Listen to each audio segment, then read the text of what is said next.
Hi everyone, Jacqueline here. And on this segment of Fundamentals of Strength Training, I am going to go over how to use a Swiffer stick. No, I'm kidding. How to deadlift or hip hinge properly. So hip hinging is vital to do correctly so that you do not injure your spine or anything else. It's very, very important. So the right technique is everything. And I'm going to show you in this video how I start with a client and I get them to learn how to hip hinge properly. The Swiffer stick or broomstick or anything else you may have that is in the straight line, that is very straight and rigid, you're going to put it on your back and it's going to touch your head. I have a ponytail, so I have to push quite hard. It's going to go right between my shoulder blades and right to my tailbone. And I'm going to hold it in place.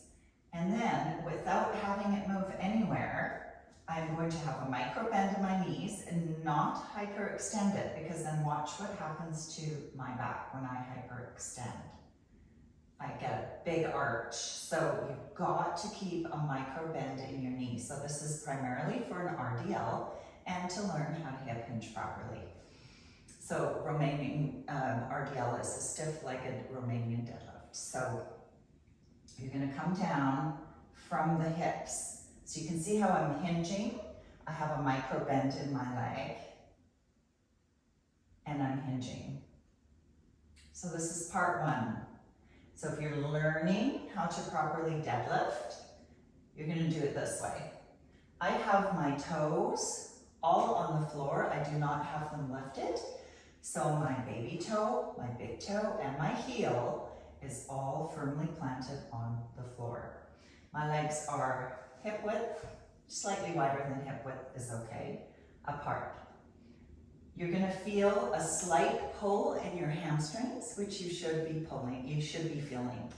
Now, if you are not very flexible and RDL does not work for you, a Romanian deadlift, a stiff-legged deadlift, what you're going to do is you're still going to hinge, but you're going to bend a little bit more, keeping that hinge. So, you're going to come down with a bent leg. You're not going to feel as much of a pull in the hamstrings, if any at all. So therefore your quads are going to be working a little bit harder than your hamstrings into your glutes, okay? So that is the first thing that I would do.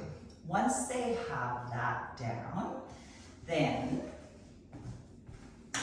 I would start with some dumbbells, lighter dumbbells. And I would constantly have your shoulder blades back, and you visualize that you still have that stick along your back and your spine.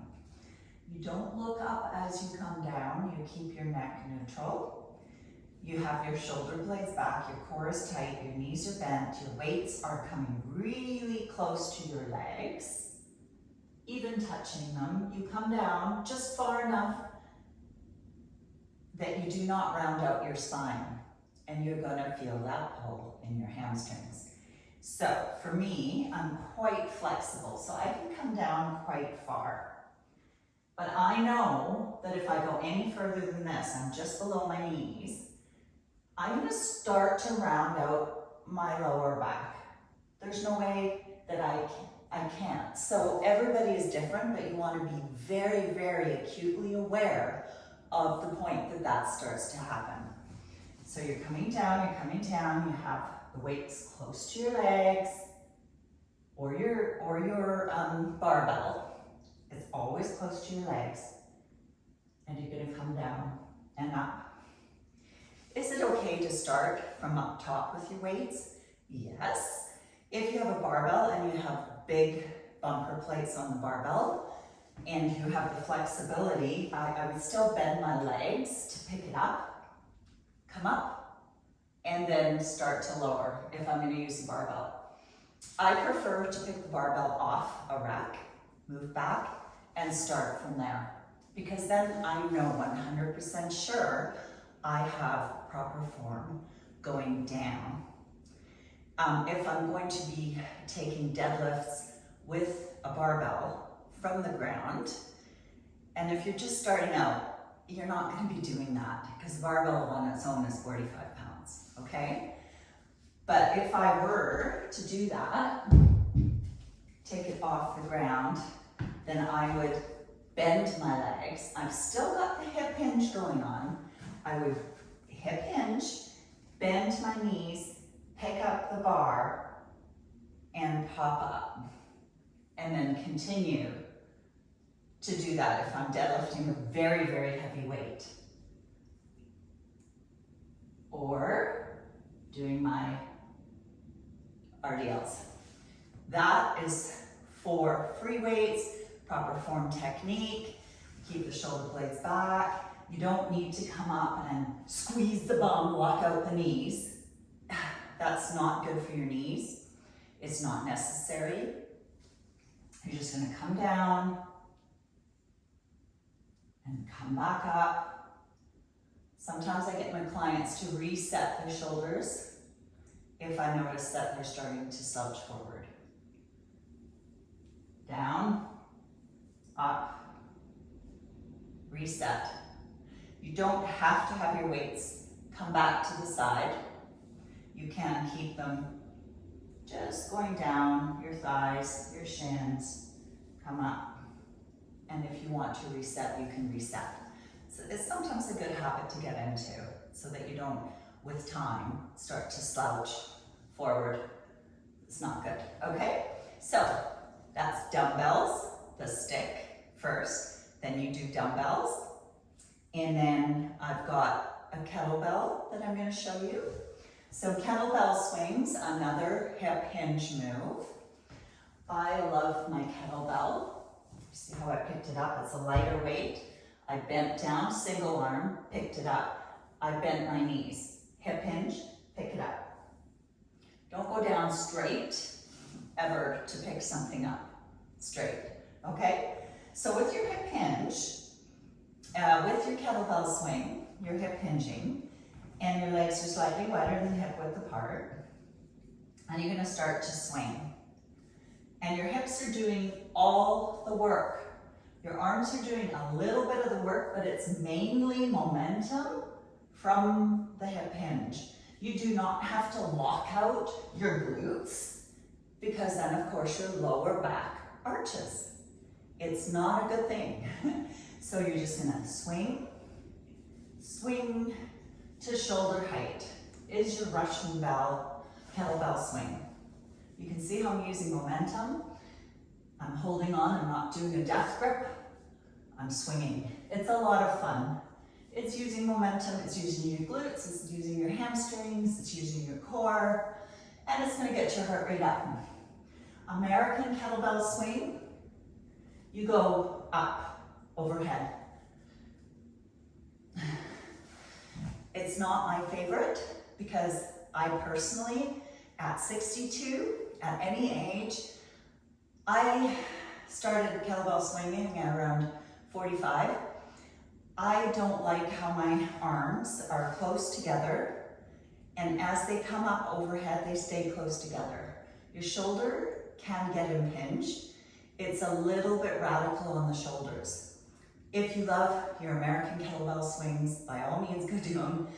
It's a free world, but it's just my opinion, okay? So there's that kettlebell swing. Dropping the kettlebell at the top of the move, another really important thing to remember. So you're doing your hip hinge, you're gonna drop at the top. If you're gonna go into a single arm, you drop at the top.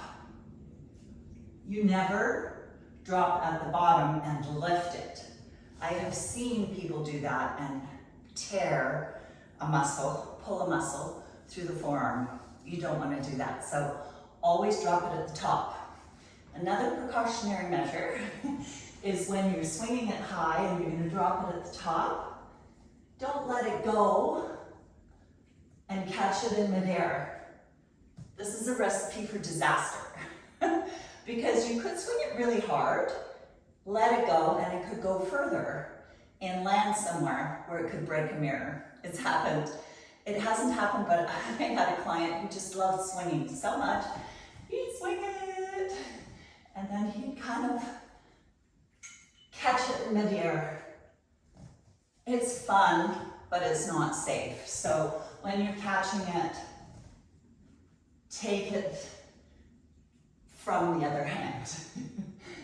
Make sure you've got a good handle on it, so to speak. So that's kettlebell swinging, hip hinging, same principle. Single leg deadlifts, and I'll just show you the variety that you can try once you're really good at double leg deadlifts. You're going to start with a kickstand. So kickstand, you have one leg slightly back. I have the barbell between. I'm going to show you landmine as well. So I'm going to kickstand my leg back straight, just a little bit. And then I'm going to hip hinge with the weight, the kettlebell close to my leg, come back up.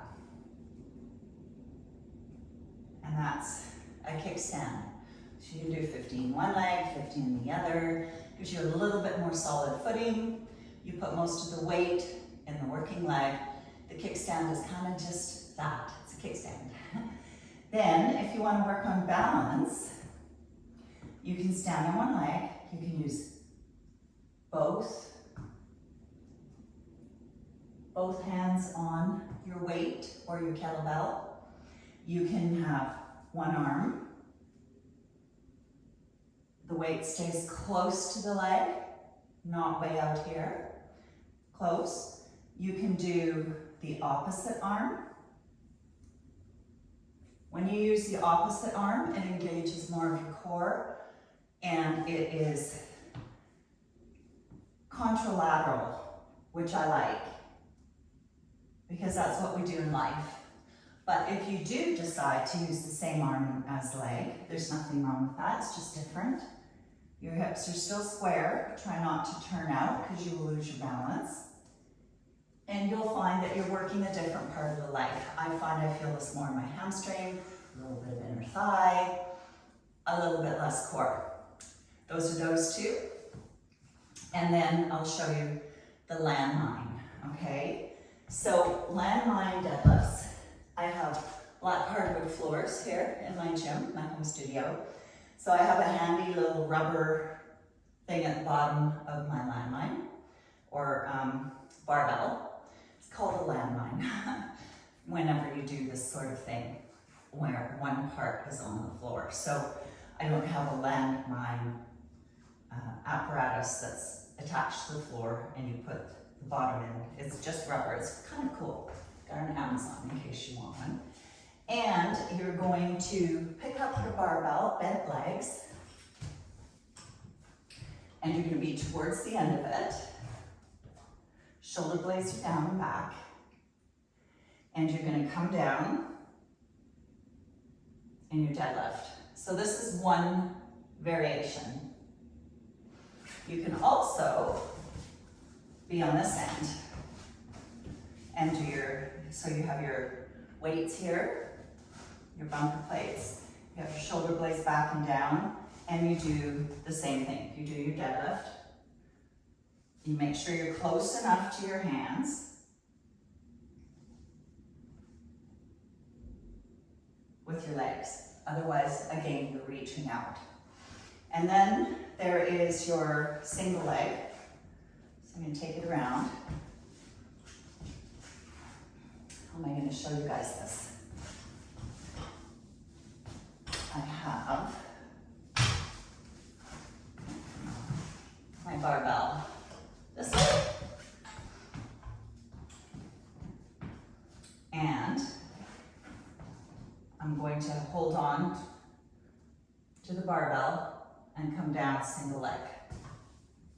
So my preference, honestly, is different, but my preference is to use dumbbells or a kettlebell. So I'll have my arm here and I'll come down like this. or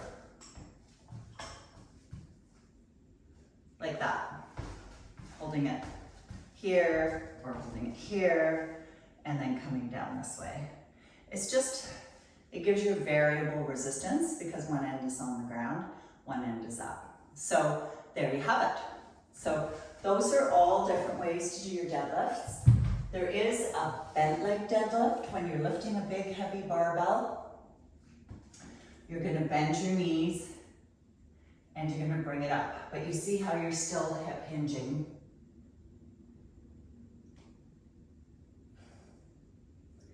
So you don't have to do a stiff-legged deadlift if you don't have a lot of flexibility in the back of your leg.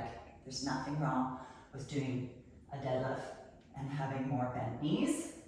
And I actually, with the kettlebell, train my clients as well. If they're not very flexible to do the micro bend in the knee, that they can go, still do the hip hinge, but they can bend their legs a little bit more and straighten them. They're not doing a squat. This is a squat lift. They're doing a kettlebell swing. Like that. I hope that's helped you. I hope you like my content. Hit the subscribe, hit the like, leave me a comment because I love to help. Especially if you can't afford a personal trainer, I'm here for you. Let me know in the comments what you'd like to see more of. I do everything from kettlebells to spin to HIIT to TRX, you name it, I do it. So I'd love to help, like I said.